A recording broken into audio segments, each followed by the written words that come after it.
mengetuk pintu-Mu, Engkau membukakan bagi kami.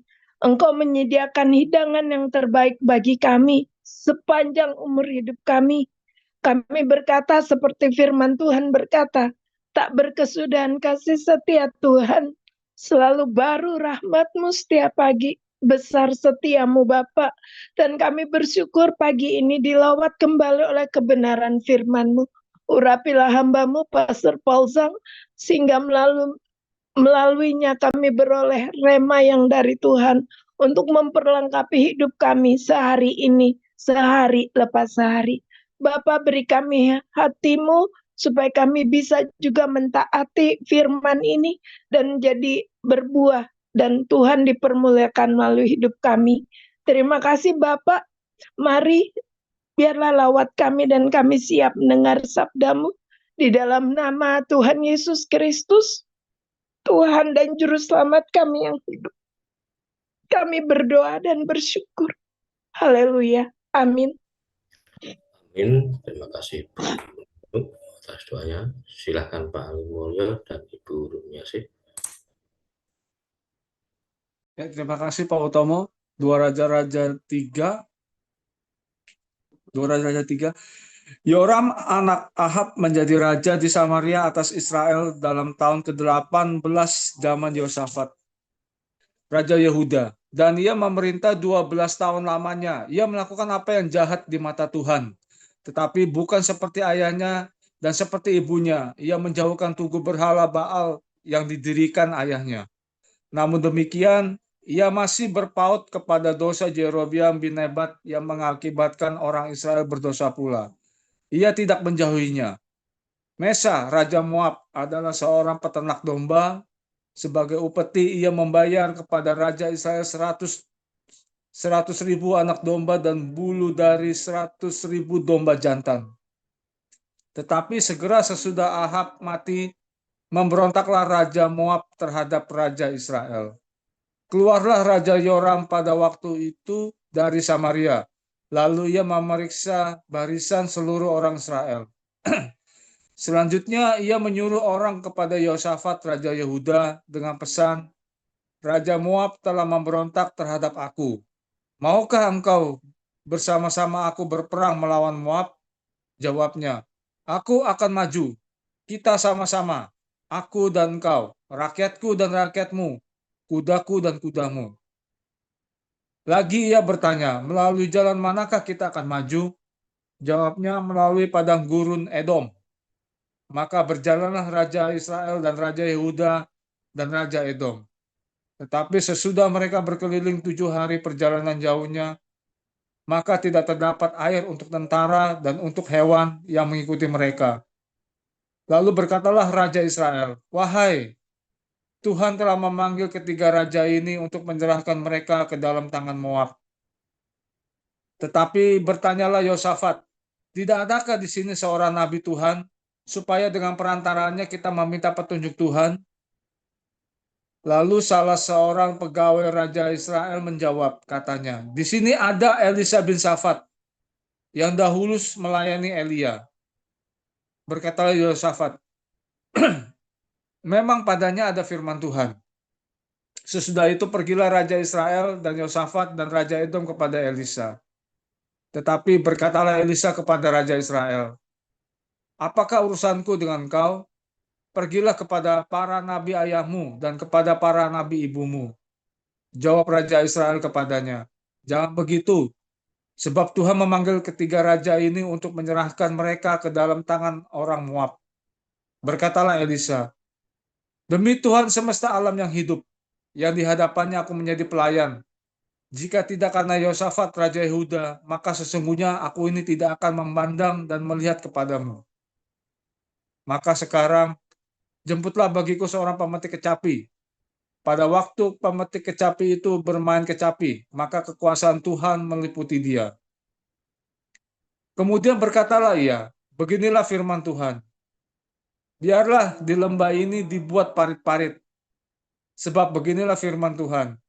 Kamu tidak akan mendapat angin dan hujan. Namun lembah ini akan penuh dengan air. Sehingga kamu serta ternak sembelihan dan hewan pengangkut dapat minum. dan itu pun adalah perkara ringan di mata Tuhan. Juga orang Moab akan diserahkannya ke dalam tanganmu. Kamu akan memusnahkan segala kota yang berkubu dan segala kota pilihan. Kamu akan menumbangkan segala pohon yang baik. Kamu akan menutup segala mata air, dan kamu akan merusakkan segala ladang yang baik dengan batu-batu. Keesokan harinya ketika orang mempersembahkan korban, datanglah dengan tiba-tiba air dari arah Edom. Lalu penuhlah negeri itu dengan air. Ketika didengar seluruh orang Moab bahwa ketiga raja itu telah maju memerangi mereka, maka dikerahkanlah semua orang yang masih sanggup menyandang pedang. Bahkan orang-orang yang lebih tua juga. Kemudian mereka ditempatkan di tepi perbatasan.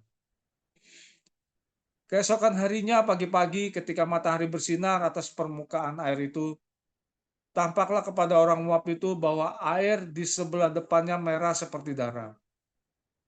Lalu berserulah mereka, "Itu darah." Tentulah raja-raja itu telah berbunuh-bunuhan. Yang seorang membunuh yang lain, maka sekarang marilah menjara, hai orang-orang Moab. Tetapi ketika mereka sampai ke perkemahan orang Israel, maka bangkitlah orang Israel itu, lalu memukul orang-orang Moab sehingga mereka lari dari situ.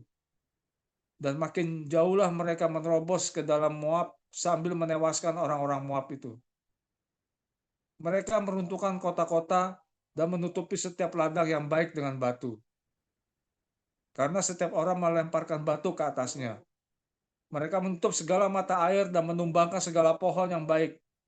Sampai hanya Kir Hareset saja yang ditinggalkan.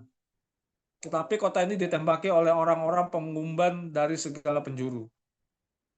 Ketika Raja Moab melihat bahwa peperangan itu terlalu berat baginya, diambilnyalah 700 orang pemegang pedang bersama-sama dia untuk menerobos ke jurusan Raja Edom. Tetapi tidak berhasil. Kemudian ia mengambil anaknya yang sulung yang akan menjadi raja menggantikan dia, lalu mempersembahkannya sebagai korban bakaran di atas pagar tembok. Tetapi kegusaran besar menimpa orang Israel, sehingga mereka berangkat meninggalkan dia dan pulang ke negeri mereka. Baik Bapak Ibu, saya lanjutkan dalam Lukas 14. Pada suatu hari Sabat, Yesus datang ke rumah salah seorang pemimpin dari orang-orang Farisi untuk makan di situ. Semua yang hadir mengamat-amati dia dengan seksama. Tiba-tiba datanglah seorang yang sakit busung air berdiri di hadapannya. Lalu Yesus berkata kepada ahli-ahli Taurat dan orang-orang Farisi itu, katanya, "Diperbolehkankah menyembuhkan orang pada hari Sabat atau tidak?"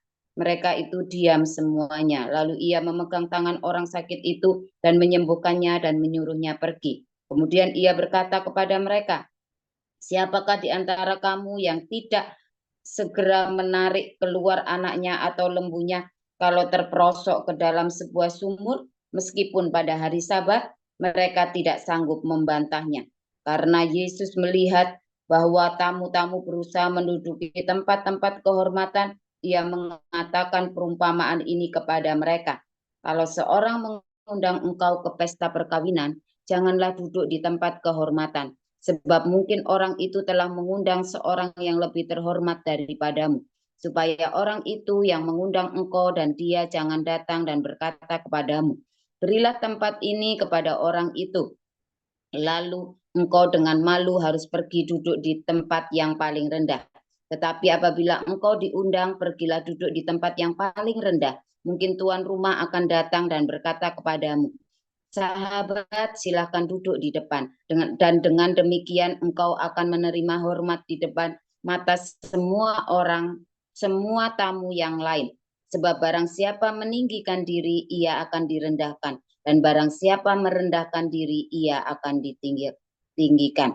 Dan Yesus berkata juga kepada orang yang mengundang dia, "Apabila engkau mengadakan perjamuan siang atau perjamuan malam, janganlah engkau mengundang sahabat-sahabatmu atau saudara-saudaramu atau kaum keluargamu atau tetangga-tetanggamu yang kaya, karena mereka akan membalasnya dengan mengundang engkau pula, dan dengan demikian engkau mendapat balasannya. Tetapi apabila engkau mengadakan perjamuan, undanglah orang-orang miskin, orang-orang cacat, orang-orang lumpuh, dan orang-orang buta. Dan engkau akan berbahagia karena mereka tidak mempunyai apa-apa untuk membalasnya kepadamu, sebab engkau akan mendapat balasnya pada hari kebangkitan orang-orang benar. Mendengar itu, berkatalah seorang dari tamu-tamu itu kepada Yesus, "Berbahagialah orang yang akan dijamu dalam kerajaan Allah." Tetapi Yesus berkata kepadanya, "Ada seorang mengadakan perjamuan besar, dan ia mengundang banyak orang. Menjelang perjamuan itu dimulai, ia menyuruh hambanya mengatakan kepada para undangan, 'Marilah, sebab segala sesuatu sudah siap.' Tetapi mereka bersama-sama meminta maaf. Yang pertama kepadanya, 'Aku telah membeli ladang dan aku harus pergi melihatnya. Aku minta dimaafkan.'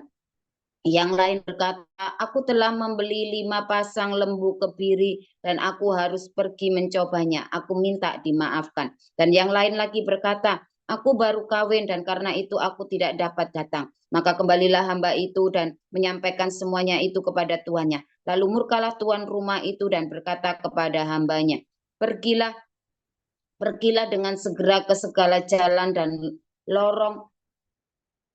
lorong kota dan bawalah kemari orang-orang miskin dan orang-orang cacat dan orang-orang buta dan orang-orang lumpuh.' Kemudian hamba itu melaporkan, 'Tuan, apa yang Tuan perintahkan itu sudah dilaksanakan, tetapi sekalipun demikian masih ada tempat.' Lalu kata tuan itu kepada hambanya, 'Pergilah ke semua jalan dan lintasan dan paksalah orang yang ada di situ masuk karena rumahku harus penuh.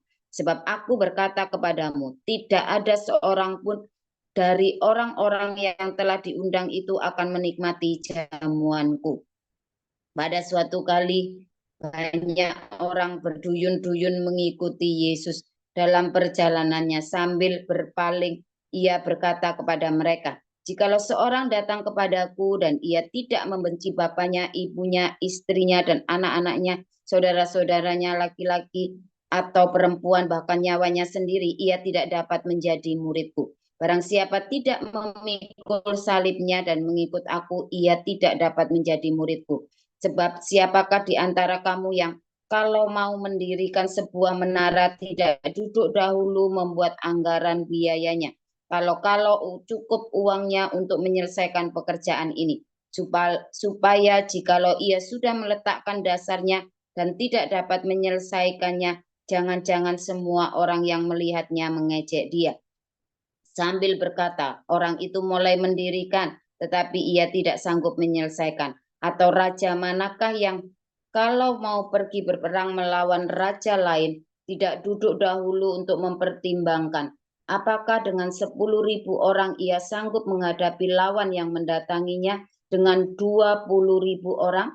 Jikalau tidak, ia akan mengirim utusan selama musuh itu masih jauh untuk menanyakan syarat-syarat perdamaian. Demikian pula lah tiap-tiap orang di antara kamu yang tidak melepaskan dirinya dari segala miliknya tidak dapat menjadi muridku. Garam memang baik, tetapi jika garam itu menjadi tawar, dengan apakah ia diasinkan? Tidak ada lagi gunanya, baik untuk ladang maupun untuk pupuk, dan orang membuangnya saja. Siapa mempunyai telinga untuk mendengar, hendaklah ia mendengar. Amin. Terima kasih, Pak. Amin. Terima kasih Pak Ali Mulyo dan Ibu Rumiasih untuk bacaan firman Tuhan. Selanjutnya kita akan dengarkan firman Tuhan dengan judul Perang Badar. Silakan Pastor Paul. Haleluya, firman Tuhan selalu baru setiap hari ketika kita menanti-nantikan Tuhan dengan penuh cinta, dengan penuh pengharapan, dengan hati yang teguh, jangan menyerah. Ya, saudara ya. Sebab banyak orang menyerah, gak tahan ya, direndahkan, dihina, ya. Saudara, ketika kita menjadi pengikut Yesus, ya, artinya kita menyerahkan segala sesuatunya kepada Tuhan, saudara. Nah, Banyak orang ya ketika dia mau mengikuti Yesus ya, dia lupa ya bahwa untuk menjadi pengikut Yesus dia harus mengorbankan segalanya. Dia harus melepaskan segala-galanya. Banyak orang keren-kerenan mau jadi pengikut Yesus karena supaya bisa keren, saudara ya. Kalau jadi Islam itu nggak keren, saudara ya. Iya, kalau jadi Islam kan Anda jadi bangsa jahiliyah kan. Tapi kalau Anda jadi pengikut Yesus, wah keren. Kita merayakan Natal, keren di gereja, pakai baju bagus, ya saudara ya. Ada kelasnya. Kita mendengarkan konser Natal, nggak ada konser apa namanya, konser Isra Mi'raj, apa konsernya ya artinya dumbrang-dumbrang sama awo-awo saudara. Tapi kalau konser Natal itu kan merdu, ya kan. Ketika Anda menjadi pengikut Yesus, ya, atau mungkin Anda dari lahir sudah menjadi pengikut Yesus. Keren, saudara ya. Kenapa kamu nggak mau jadi Islam? Oh, karena Yesus Pak jalan keselamatan. Ya, tapi kalau mau jadi pengikut Yesus, kamu tidak nggak melepaskan apa yang kamu miliki, kamu nggak bisa ikut Yesus loh. Ya, kamu nggak bisa ikut Yesus. Mengapa, saudara? Ini nggak main-main ya, bukan retorika. Banyak kamu pikir kamu ikut Yesus terus enak-enakan begitu kan? Kamu harus melepaskan semuanya loh, saudara. Karena apa? Ketika kamu ikut Yesus, jalannya tidak mudah loh. Ketika kamu ikut Yesus itu, ya, jalannya tidak mudah, penuh dengan aniaya dan sengsara. Kalau kamu tidak lepaskan apa yang kamu miliki, ya sama seperti kayak kita mau jalan kemana Pak? Yuk kita mau naik mendaki gunung Kemukus, ya. Tapi bawaanmu sak gondol di belakang di punggungmu itu saudara, ya kan? Bawa ini, bawa itu, ya kan? Gendong, saya tak bawa anjing Pak, anjingnya digendong, anjing pom-pom. Pak sebentar Pak, saya ada buku kesayangan saya bawa di bawah. Pak sebentar Pak, ini laptopnya mau tak bawa. Pak sebentar Pak, ini ada jajanan Pak, dari bawah. Akhirnya Anda gendong macam-macam, Anda mau naik gunung. Jalannya terjal, nggak kuat saudara. Buang semuanya. Jalan. Terjal, itu saja jalannya terjal. Ya sudah ringan saja, kamu di tengah jalan bisa nyerah. Kalau kamu mau ikut Yesus, itu perjalanan yang panjang, saudara. Masuk ke padang gurun. Kalau kamu rempong ribet, ya, nggak akan bisa, saudara, nggak akan tahan. Nggak kuat. Itu John Bunyan itu menulis perjalanan seorang musafir, bagus ya. Ada orang yang membawa bebannya kemana-mana, beban hidupnya. Beban hidup itu bukan cuma utang, saudara ya. Utang itu adalah sebagian kecil beban hidup. Beban hidup adalah kekayaan, adalah posesif, ya. Kemilikanmu itu beban hidup. Kalau utang kan kalau bisa orang dilepas utangnya, saudara ya. Masa ada orang kemilikan sama utang sih? Bangga punya utang 1 miliar itu bangga, saudara. Oh bangga yang punya utang ya. Yang punya utang bangga, tolong saudara ya. Punya pamer ya, aku punya utang loh, pamer saudara ya. Punya utang jangan pamer saudara ya. Makanya kan nggak ada yang kemilikan utang kan. Tapi kalau kamu punya uang 1 miliar kan pengen dipamer-pamerin kan, kamu baru beli mobil ya, pengennya kan dipamer-pamerin kan. Terus nanti kalau mobil dibeset orang hatinya sakit kan. Kalau utangmu diambil sama orang, seneng nggak saudara? Senang, ya kan? Apalagi polusi nih ya, tiba-tiba cicilan rumahnya udah dibayarin itu kemarin dapat undian, waduh. Polusi itu satu Singapura ditraktir makan bakso itu, iya kan? Dan sekarang kalau kamu punya utang dipamer-pamerin, kemarin aku baru utang loh, kemarin aku baru utang, bunganya 5% sama Pak Tomo, ya kan? Malu saudara ya, apalagi bukan utangnya saya nunggak loh, malu saudara ya. Kalau bisa cepat-cepat diselesaikan, kalau bisa ada yang ngambil alih utangnya. Nah, makanya kalau orang punya utang ya kepikiran bayar utang, ya kan? kepikirannya bayar utang, beban. Tapi ada beban yang lebih berat dari hidupmu, yaitu ketika kamu duitnya banyak banget. Ketika kemilikanmu banyak banget. Itu beban yang berat, saudara. Ya, kalau orang punya utang, pengennya bunuh diri, meninggalkan dunia yang fana ini kan. Kalau Anda punya uang banyak sekali, masa mauin bunuh diri, saudara? Kalau orang punya utang itu pengennya bunuh diri, selesai, sudah. Tapi orang yang punya hartanya banyak, dia nggak kepengen cepat mati. Begitu mau mati, kalau bisa ditahan-tahan dulu, saudara. Iya kan? Karena apa? Kalau ketika Tuhan datang, jangan datang dulu, jangan datang dulu Tuhan. Ya kan? Jangan datang dulu Tuhan, aku belum habis uangnya ini. Ya kan? Saya waktu duitnya habis, Tuhan, kapan Tuhan kok nggak datang-datang Tuhan? Ya kan? Pengen cepet datang kalau duitnya habis Tuhannya, tapi duitnya masih banyak, pengennya jangan datang-datang. Nah itu ya, itu tuh manusia tuh seperti itu. Ya, sama ya, punya gengsimu mahal harga dirimu, saudara ya. Kemilikan.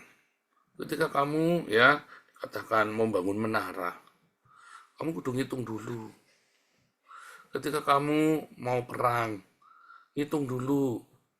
Apa segala sesuatu itu apa dihitung, saudara? Kalau nggak ada yang dihitung, apa yang mau dihitung, saudara? Serahkan sama Tuhan, ya.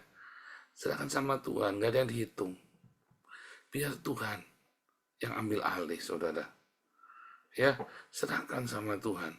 Jangan di tengah jalan kita nanti mundur. Serahkan hidupmu kepada Tuhan. Serahkan beban hidupmu tanpa Tuhan. Serahkan hartamu pada Tuhan. Serahkan utangmu pada Tuhan. Serahkan harga dirimu, gengsimu. Serahkan masalahmu kepada Tuhan. Jangan sampai kamu bilang ikut Tuhan Yesus di tengah jalan mundur. Ya kan? Karena bayarannya kemahalan. Siapa di sini yang merasa ikut Yesus bayarannya kemahalan, saudara? Oh, ikut Yesus gratis, saudara. Gratis ikut Yesus, kalau dibaptis, kalau ya, kecuali kalau ada yang dulu kalau dibaptis kali baptisnya 1 juta bayar, edan, saudara ya. Di rumah kita kalau baptis orang nggak boleh ya. Kalau di tempat kita nggak boleh ya. Baptis orang terima duit itu nggak boleh, saudara ya. Terima duit dari yang dibaptis itu nggak boleh, saudara ya. Malah kalau bisa kita bantu ya. Kalau bisa malah kalau dia miskin kita bantu. Ikut Yesus gratis, saudara. Tetapi ya, kamu harus melepaskan semuanya. Gratis, saudara. Kamu harus lepaskan cinta, nafsu.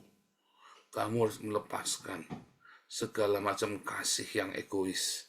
Storgemu, filiomu, erosmu harus diganti dengan agape. Ikut Yesus itu gratis, saudara.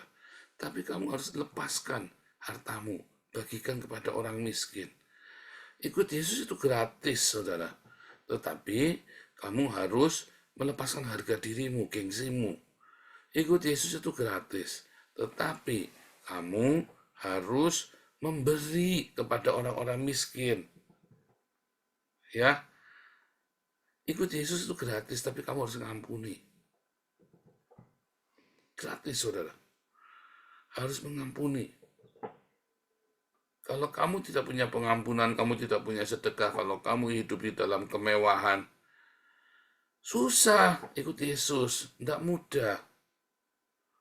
Kok jadi bayar, Pak, ikut Yesus, Pak? Bukan bayar.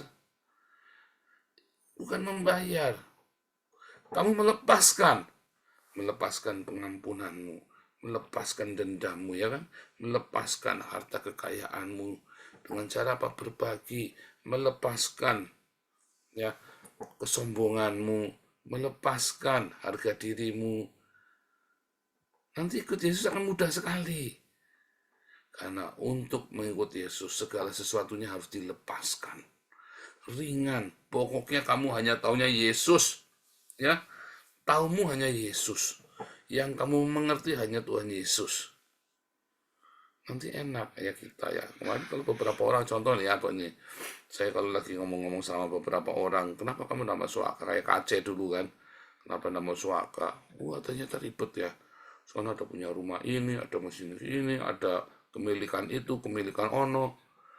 Ada lagi beberapa, kenapa kamu nama suaka ke sini? karena ini, karena itu lagi, semua intinya kepemilikan. Ya, ada warisan lah, ada apalah.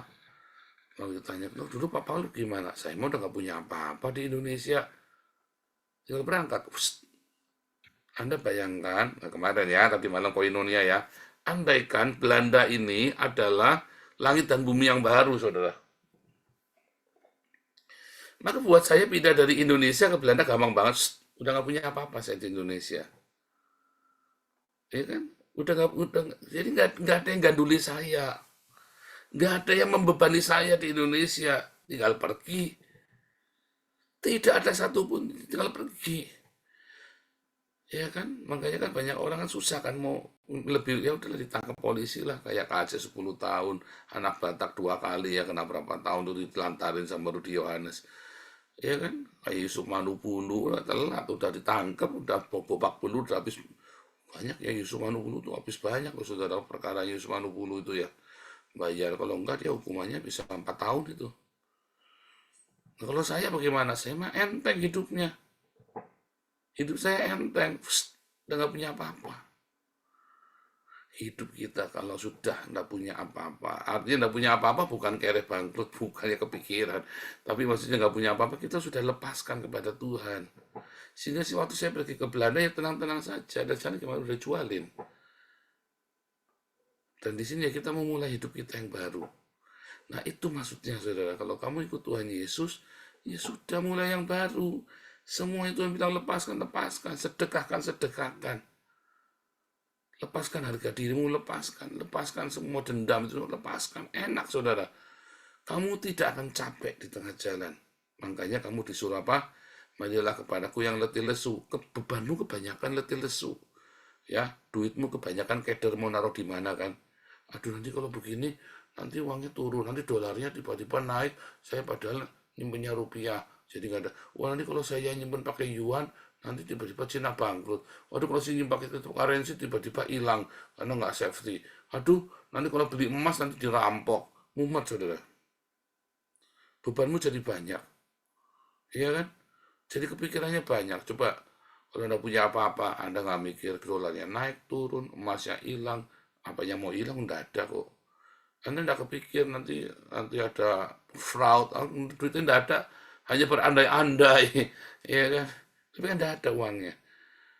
Tapi kalau Anda punya harta dan Anda bagikan kepada orang-orang miskin makanan itu ya, kalau Anda punya harga diri paling susah saudara.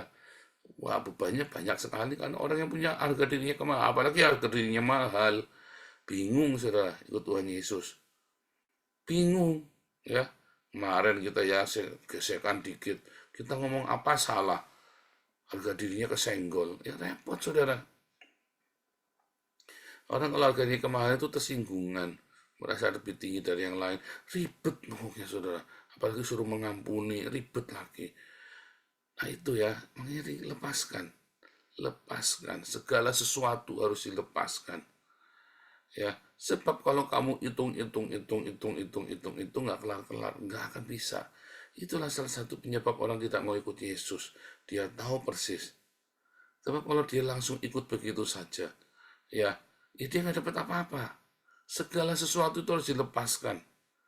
Ya, perhitunganmu itu cuma satu, lepaskan semuanya, kasihkan pada Tuhan Yesus. Kamu fokus dengan Tuhan Yesus, maka Tuhan akan angkat kamu, saudara. Kita akan diberi kehidupan yang baru. Lepaskan, saudara ya. Tuhan Yesus memberkati.